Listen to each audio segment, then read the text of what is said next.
Hey everyone. So, I've slept. Yes, I am wearing the same clothes I wore in the post-game reaction yesterday. Um, I was really groggy when I woke up, but that's why you have your Celsius. The peach vibe is very delicious. So, I come on here today. I am repeating what I said a little bit yesterday, but this is essentially what the Vikings need to do in the offseason is what this is.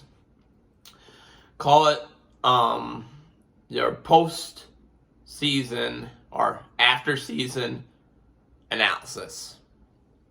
Yep, let's go with that.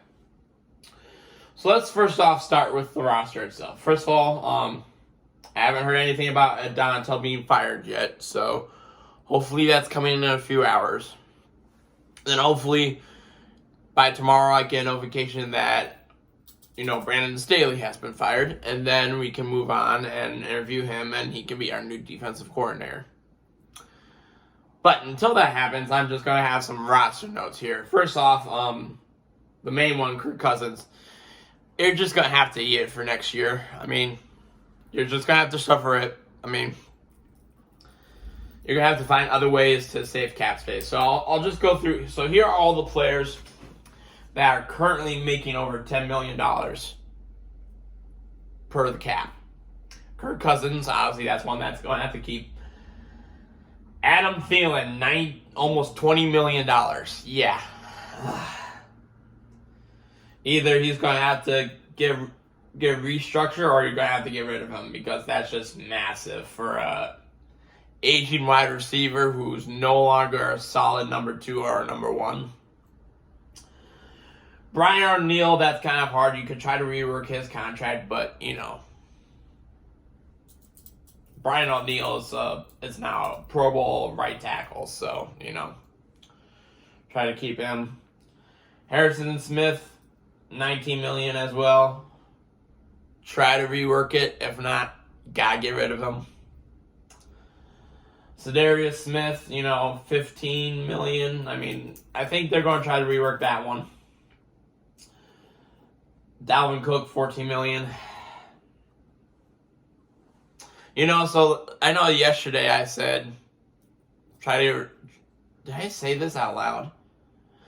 I think I said trade Dalvin Cook, your first round pick and your second round pick to the Chicago Bears for the number 1 overall pick. I don't think you do that. I think you do Dalvin Cook, your first round pick and your second round pick for Justin Fields. Yeah, I think that's what you do. The Chicago Bears have the luxury. They could use the number 1 overall pick on a quarterback. So unless we try to get a top 10 pick, we can't. So if you can't get the quarterback, get an established one because Justin Fields is already. He still has room to grow, but he has proven to be that kind of player that can move out and scramble when you need him to. So, yeah, we need a guy like Justin Fields or, Patrick Mahomes or, I hate to say it, Josh Allen, Daniel Jones. Daniel Jones is now that guy. He is that guy that you can rely on if the pocket collapses to move out and, make plays. Danielle Hunter, $13 million. I say keep that. And then the only other one is Eric Kendricks, and that's $11 million. Yep, Kendricks has to go. And, you also have the problem of there's going to be some players that you're going to need to extend. Like TJ Hawkinson. He's currently making $9 million. He might garner more than $10 million. I would definitely do it. And then, let's not forget about that man right there, Justin Jefferson. He is going to garner, let me see. He's currently garnering $4.2 million against the cap. I think, let me just click on this. I'm on Spot Track.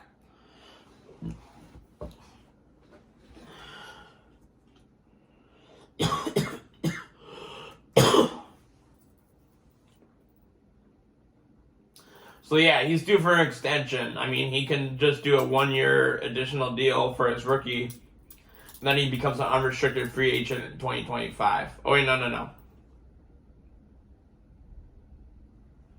No, 2023, he's got a deal in place.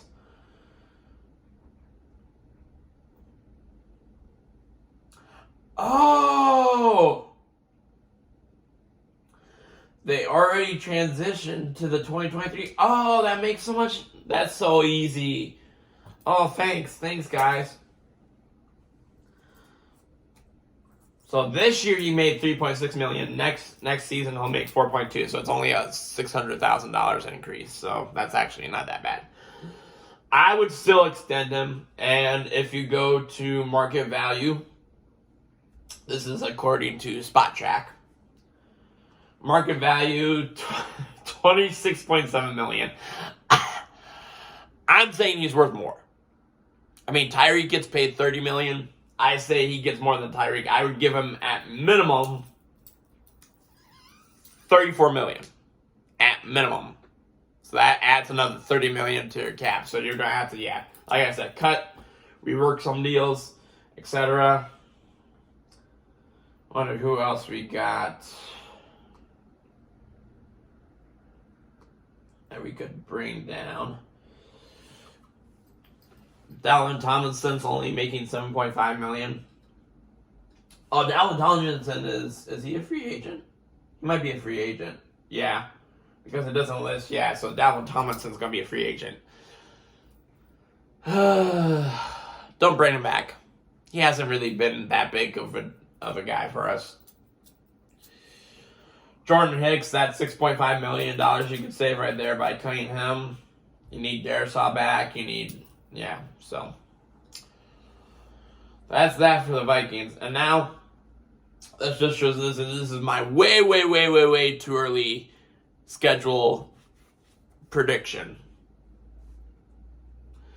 So obviously the order has not been determined, but the opponents have been determined for next year. So first off, these are all the away games, or most of the away games. So start at Atlanta, I'm going to say win. At Carolina, win. At Chicago, win. At Denver, this is a potential game I've been hearing throwing about that could be played in Mexico City. It's either that or our game against at the Raiders.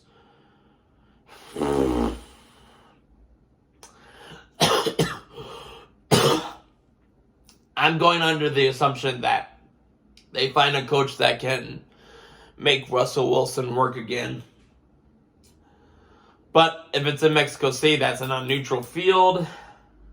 I'm also going on under. I'm making some assumptions.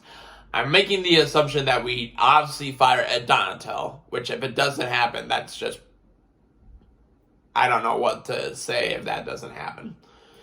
And then we make adjustments on defense.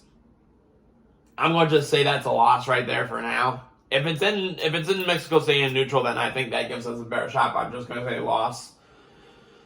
At Detroit, loss. At Green Bay, loss. 3-3. At Raiders, I'll say that's a win just because I don't know what the hell they're doing at quarterback. So that's 4-3. Chicago win. Detroit win. Green Bay wins. So that's 7-3. The Saints, 8-3. Tampa Bay, I don't think they have Tom Brady. 9-3. And then gets the rough stuff. Kansas City, lose. Chargers, lose. Cincinnati, lose. San Francisco, lose. And Philadelphia, lose. So my early prediction, Vikings fans, it's not pretty. Vikings are going to be 9-8 next season. But like I said, there's a couple of games. So I say best case scenario, I would say it would be 11-6 for next season. Right now I have them ending 9-8. I just think any team that has, that's good is going to beat us, i.e., the last 5 that I listed: the Chiefs, Chargers, Bengals, 49ers, and Eagles. There's so many teams borderline. We could lose, honestly. We could lose both games to the Lions, especially if we don't improve, if our defense doesn't improve. Could lose both games to the Packers. Might lose a game to the Bears. So yeah, I'm saying right now, I would say Vikings end next season at 500, 9-8. And then best case scenario, I say 11-6. So yeah. That is what it is. I am going to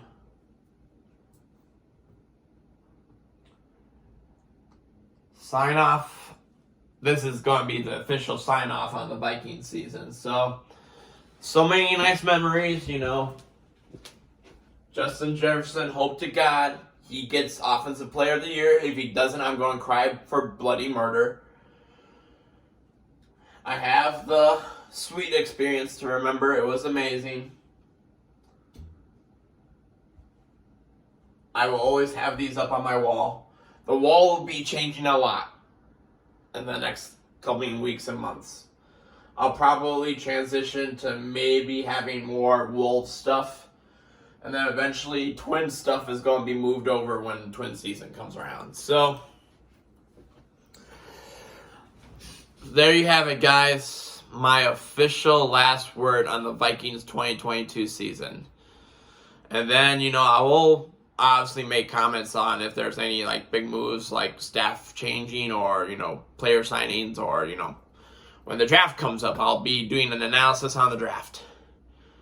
But until then, I'll do it one more time. Just because we can.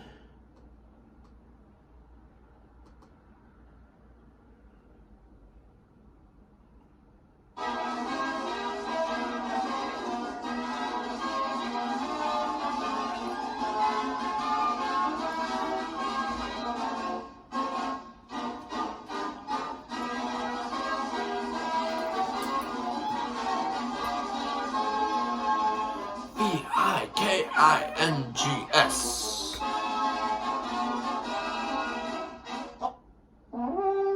Alright, guys. Vikings fans, stay true to yourselves. Remember, this was a good season. Okay? First year coach, nobody had any expectations. I did not have any expectations. I was not thinking this team was going to win it all this year. At the start of the season and also coming into the playoffs, I did not think this team was good enough. So, can't be too disappointed, Vikings fans. You got to move on. That's just the life of a Vikings fan and the life of a Minnesota sports fan in general, okay? So, stay positive, guys. I feel like, I think it's going to be better. Give it a year or two, and I think we will see this team in a spot that, for this to happen. Give her a year or two, guys. All right. See ya.